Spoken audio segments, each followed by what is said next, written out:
Ne trouves-tu pas que c'est le plus beau château de sable de toute la plage? Et c'est moi seule qui l'ai construit.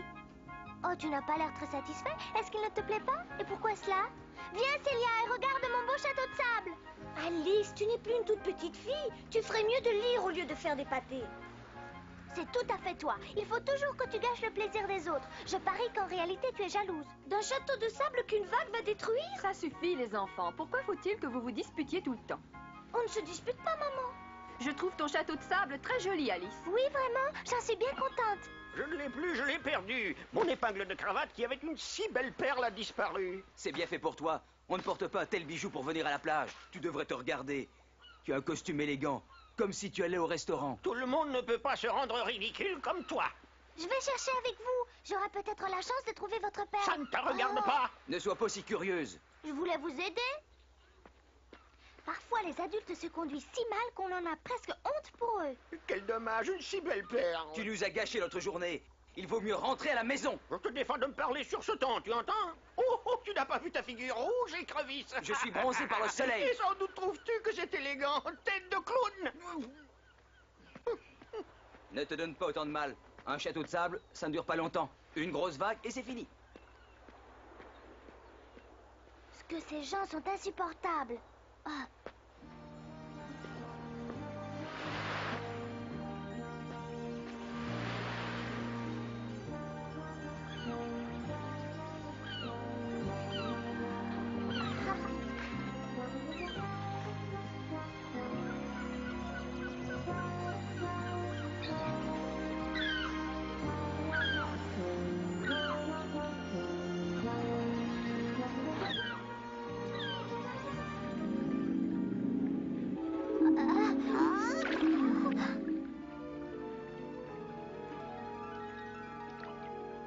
Nous sommes de nouveau en danger, Alice, et je t'avertis, moi, c'est pas nager.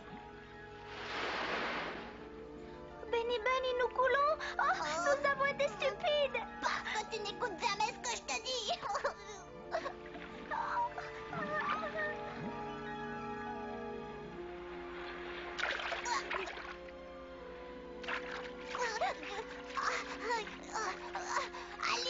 Alice, où es-tu, Alice? Comment ça va, Benny? Oh, je te le dirai sur la terre ferme. Alors je devrais attendre un bon moment, car je n'aperçois pas un seul rivage à l'horizon.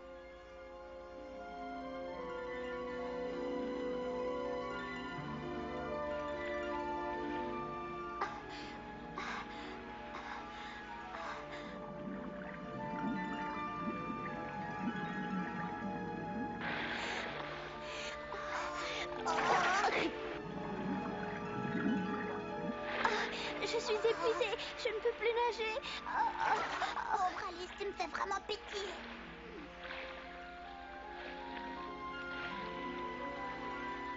Alice! Oui. Nous sommes sauvés, aperçois un bateau. Tu en es sûre? Espérons qu'ils vont nous voir. Oh, et nous avons besoin de secours. Prenez-nous à bord, sinon nous allons nous noyer. Par pitié, venez à notre secours. Oh, et vous nous entendez? Capitaine! Un objet inconnu à la surface des flots!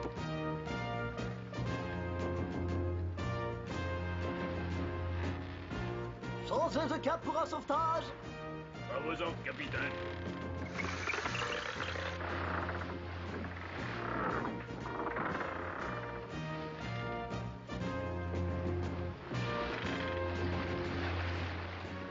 Ils viennent vers nous, ils ont dû nous voir. Oui, je le crois aussi.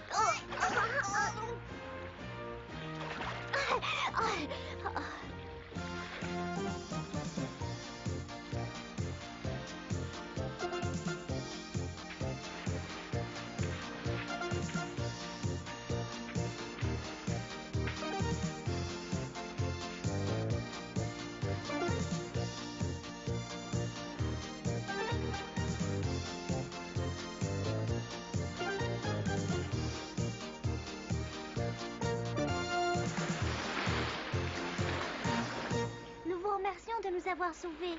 C'est très bien, mais si vous n'obéissez pas aux ordres du capitaine, vous serez jeté par-dessus bord. Aurais-je commis une bévue? Non, pas encore. Que faites-vous tous sur ce bateau? La plus grosse perle du pays des merveilles a été égarée et Sa Majesté, la Reine de Cœur, a bien voulu me confier la direction des recherches pour la retrouver. Toute cette expédition pour une seule perle? Mais cette perle en vaut vraiment la peine. Ce n'est pas une perle ordinaire, c'est la perle du savoir. Elle donne une intelligence supérieure à son propriétaire. C'est extraordinaire. Depuis des siècles, cette perle est la propriété de la famille royale. On se la transmet par héritage de génération en génération. Et voilà justement que le valet de cœur a perdu cette perle précieuse. Je ne l'ai pas perdue, elle a été volée. C'est ma mère elle-même qui l'a dit. La perle! Je supporte beaucoup de choses, mais cette fois, c'en est trop. On m'a volé ma perle, la plus précieuse. Je veux qu'on me la rapporte sur le champ. Elle n'a donc pas dit que je l'avais perdue. Je me refuse à endosser de telles accusations. Oh, je ne tolère aucune mutinerie à bord. On doit se plier à ce que je dis. Oh, non. Oh.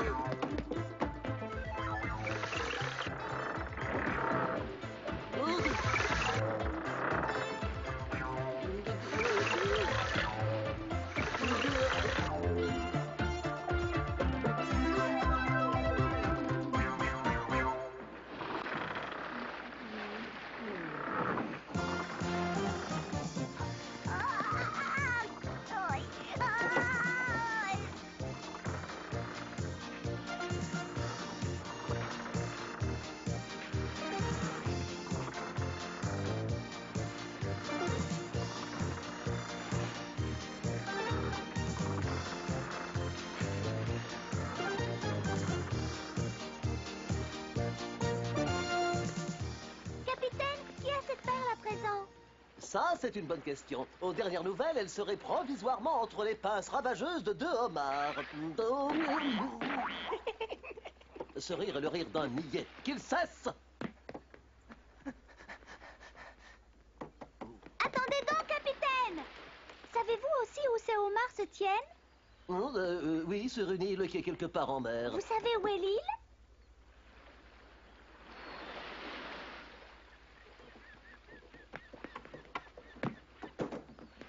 Laisse-moi tranquille, sinon j'irai dire à maman que tu es méchant et elle te punira. Capitaine, une île, droit devant! Est-ce celle-là? C'est impossible.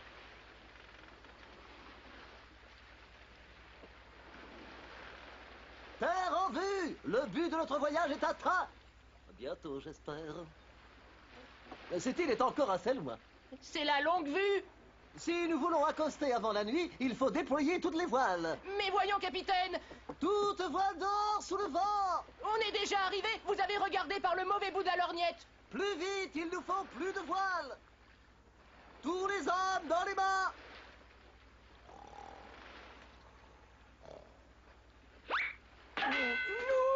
Oh, sale ronfleur, j'ai dit sous le vent. À vos ordres, capitaine.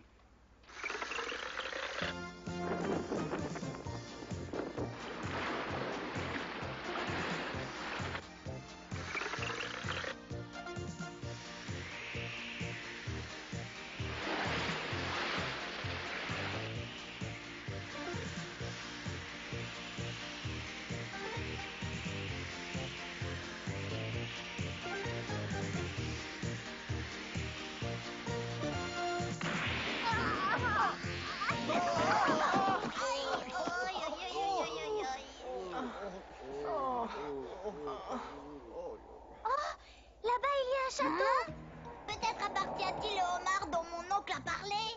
Oh oui, ça pourrait bien être leur château. Il faudrait savoir si ces homards sont pacifiques ou dangereux. C'est là qu'ils sont. Les 2 homards ont construit cette forteresse. Puisque tu Bien, sais c'est qu'ils bien. sont là, va donc chercher la perle. Quoi? Ah oui, Qu'est-ce que tu as? Nous sommes venus ici pour ça. j'ai sans doute oublié de te prévenir. Ces 2 homards sont des crustacés marins désagréables. Capitaine, j'ai l'impression que tu as peur de ces 2 homards. Non, quelle curieuse impression. Qui peut avoir peur de 2 homards? Oh, Oh. Une tempête de sable! Attention, une tempête de sable! Tous les hommes à bord! c'est juste une petite brise, ça n'a rien à voir avec une tempête de sable, revenez! Et la perle, vous ne vous en occupez plus? Tu peux aller la chercher si tu le désires. Je te nomme délégué du chef du comité de recherche de la perle de la reine du pays des merveilles, DCCRDPRPM. En somme, la responsabilité nous retombe sur le dos. Mais ce n'est pas la première fois que ça nous arrive. Oui, ça tu peux le dire.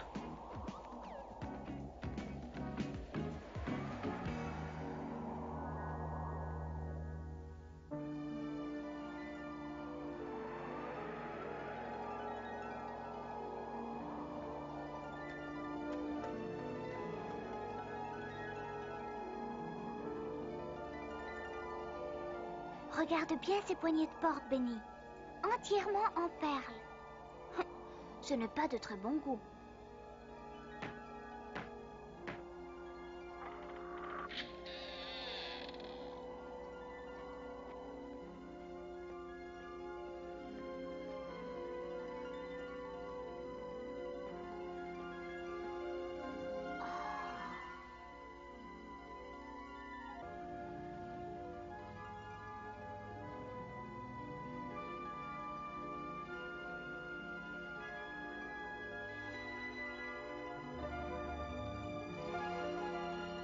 Chaque objet est décoré avec de nombreuses perles. Comment reconnaître dans tout ça la perle du savoir? Qui êtes-vous? Que cherchez-vous? Je me nomme Alice et mon petit lapin Benny Bunny. Bonjour. Nous voudrions des renseignements sur une perle appartenant à la reine de cœur qui l'a perdue. C'est surprenant. Ne pourriez-vous pas m'aider, messieurs? Voudrais-tu te moquer de nous? Tu n'as pas regardé autour de toi? Oh oui, j'ai tout examiné. Donc tu as pu facilement te rendre compte qu'ici, ce ne sont pas les perles qui manquent. Au fait, aimes-tu notre décoration? Je n'ai encore rien vu qui soit autant dépourvu de goût. Comment? Tu as osé dire dépourvu de goût? Pour ce salon que nous avons décoré avec minutie? Ah, ça ne fait rien, je le trouve épouvantable. Tiens, moi qui te croyais une fille sensée. Tu peux dire ce que tu veux, ton salon est laid. Tu es d'une rare insolence. Veux-tu un conseil? Tu ne dis plus rien du tout et nous filons à l'armoricaine avant que leur passe ne se mette en action. Quel dommage, vous voulez déjà partir? Nous sommes tout à fait d'accord à condition que votre travail soit terminé. Notre travail? De quel travail s'agit-il? Vous devez creuser un beau trou. Ça, c'est le comble. Il n'est pas question qu'on se mette au travail pour vous. Tu te trompes, car s'il y a une chose que nous ne supportons pas, c'est la contradiction. Ça ne fait rien, je ne creuserai pas de trou pour vous. Même si je te fais une proposition, Je vous écoute, je vous répondrai ensuite. nous allons enfermer ta petite amie dans la cave et nous la laisserons sortir qu'une fois le trou creusé. Le temps qu'elle passera dans le noir dépendra de la vitesse à laquelle tu creuseras. C'est juste une question d'application de ta part, tu saisis? Tu vois, je t'ai dit que je ferai une proposition. Elle est si bonne que tu ne peux pas la refuser. C'est évident. Oh, non. Tu ne resteras pas dans cette cave très longtemps car ton ami t'aime bien. Attendez une minute. Oui, qu'y a-t-il? Pourquoi avez-vous dérobé la perle du savoir? Elle appartient à la famille royale de cœur. La famille royale? Tu crois que ces gens-là méritent de posséder un tel joyau dont ils ne savent estimer ni la valeur ni la beauté? Donc, c'est bien vous qui avez caché la perle quelque part. Enfant intelligente, elle se trouve derrière cette porte. Dommage, car jusqu'à présent on ne l'a pas trouvée. Que signifie tout ce galimatia? Je ne peux pas et je ne veux pas t'en dire plus que je t'en ai dit. Tu dois y aller voir toi-même. Une chose est sûre, dès que la perle du savoir apparaîtra, elle nous appartiendra. Ça devient de plus en plus énigmatique. La perle se trouve derrière la porte, mais elle n'a pas encore été trouvée.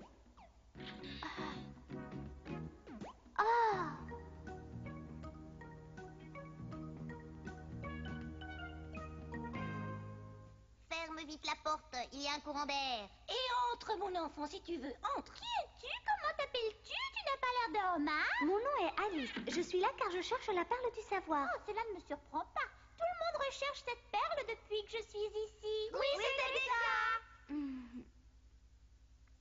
Il n'est pas étonnant que tout le monde veuille la posséder.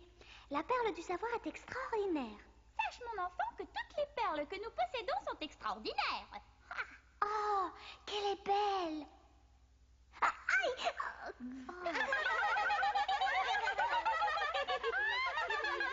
Pas de chance. Croyais-tu que les huîtres étaient stupides? Excuse-moi, mais c'est bien ce que je pensais. Mais à toi de me prouver le contraire si tu peux. Si tu y tiens. Combien font 2 plus 2? 4. La question était trop simple. Combien font 4 fois 2? 4 fois 2? Oh, cette fois, j'avoue que tu m'en demandes beaucoup trop. Oui. Et combien font 8 divisé par 4? 2. Très bien. Je vous préviens que la prochaine question que je vais vous poser sera une question déjà plus difficile. Combien de minutes y a-t-il dans une heure? Peut-être 32 minutes? C'est idiot, 12 minutes, je le sais très bien. 32 minutes. 55 minutes. Sottise, il y a 60 minutes dans une heure. Bien.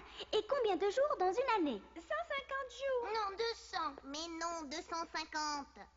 Il y a 365 jours. Ah. Exception faite des années bissextiles qui reviennent tous les 4 ans. Et quels animaux trouve-t-on en Australie? Des animaux curieux. l'ornithorynque, le kangourou, le koala et un grand oiseau coursier qui ne vole pas. Il ressemble beaucoup à l'autruche, mais on l'appelle émeu. Cacher la perle du savoir dans une huître, c'est une idée géniale. On peut vraiment le dire.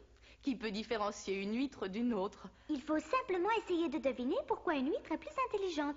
Et jusqu'à présent, tu as très bien répondu à toutes mes questions. Je vais encore t'en poser une. Que sais-tu au sujet des abeilles et de leur mode de vie? L'abeille, en latin apicula, insecte de l'ordre des hyménoptères. Dans une ruche, il y a de 40 à 70 000 ouvrières stériles. Une reine et au printemps, quelques centaines de faux bourdons. La reine pond 2500 œufs par jour. De ces œufs sortent des larves blanches qui deviennent des nymphes. Après 3 semaines environ, l'abeille sort complètement formée. C'est vraiment étonnant, tu réponds bien à toutes les questions. C'est donc bien chez toi qu'est cachée la perle du savoir. Alors, j'ai employé la bonne méthode pour retrouver la perle. Une huître sans la perle du savoir ne peut pas être aussi savante. Tu as raison. Les homards ont eu cette idée de cacher la perle du savoir dans une huître, mais ils ont oublié laquelle ils avaient choisie.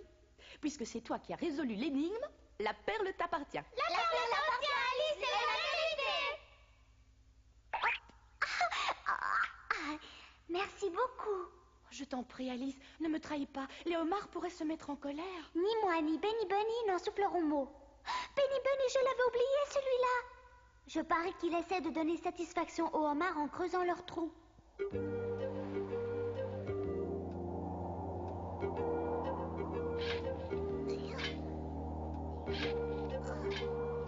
Benny Bunny.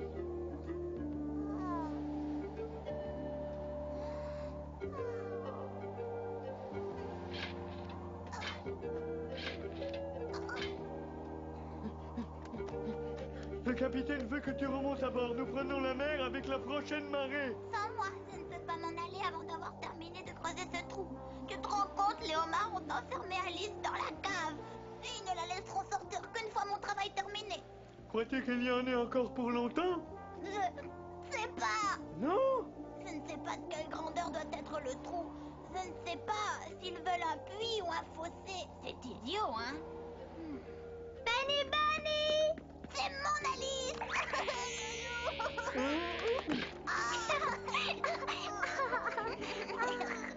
Et maintenant, nous partons. Direction le pays des merveilles. Et la perle, dis-moi, tu l'as trouvée? Bien sûr, je l'ai sur moi, dans la poche de mon tablier. Tu vas revenir immédiatement et je te somme de me rendre cette perle. Il faut qu'on déguerpisse. Little Bill, dépêche-toi, va te mettre en sûreté!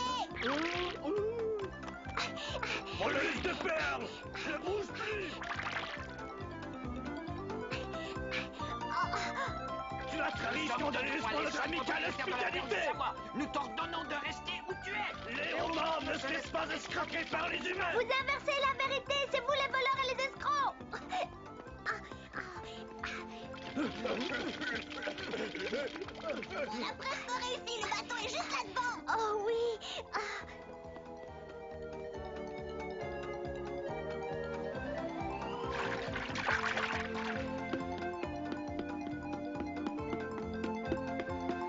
Il se dévoile et le mélange. C'est parti, capitaine!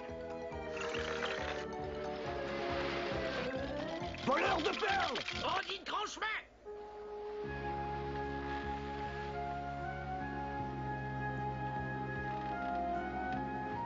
Reconnais que c'est toi le fautif. Tu l'as mise sur la piste avec tes phrases soi-disant énigmatiques. Oh! Imbécile!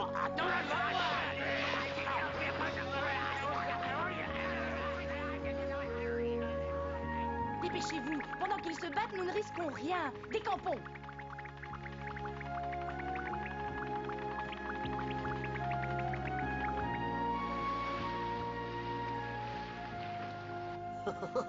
La reine de cœur va être très heureuse. Peut-être qu'elle m'accordera une décoration, bien que je l'avoue, c'est toi qui l'as mérité.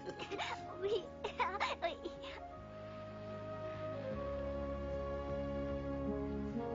Toute voile sous le vent. Nous devons rentrer au pays des merveilles. À vos ordres, capitaine.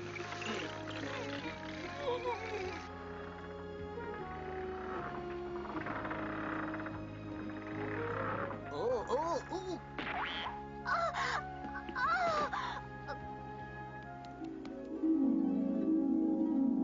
trouvé la perle. Tu l'as? Avoue-le, tu l'as depuis longtemps. Quel enfant effronté! Donne-moi ça. Reprends-la, mais je t'en prie. Ne la mets plus pour venir à la plage. Je te promets, je ne ferai plus cette sottise.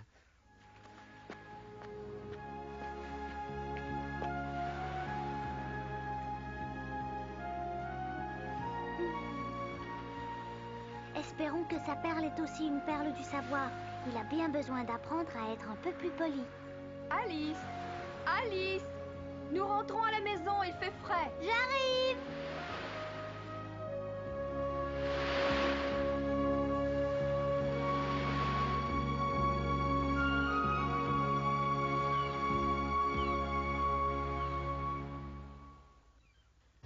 La prochaine fois, nous vous raconterons ce qu'Alice imagine au sujet du pays des merveilles quand elle tombe malade. Alice doit garder le lit plusieurs jours et a ainsi tout le temps pour rêver. Elle croit voir un petit lutin qui s'offre pour faire les petits travaux de la maison. Un petit lutin aussi habile, rendant service à chacun, a naturellement sa place au pays des merveilles. Tous les habitants se réjouissent de sa venue, car un tel petit homme à tout faire accomplit les travaux que certains souhaitent voir terminés depuis des années. Le petit lutin répond à toutes les demandes, à tel point qu'il est bientôt surchargé de travail. Sa femme, Madame Lutin, commence à s'inquiéter pour sa santé. C'est cette histoire que nous vous raconterons la prochaine fois.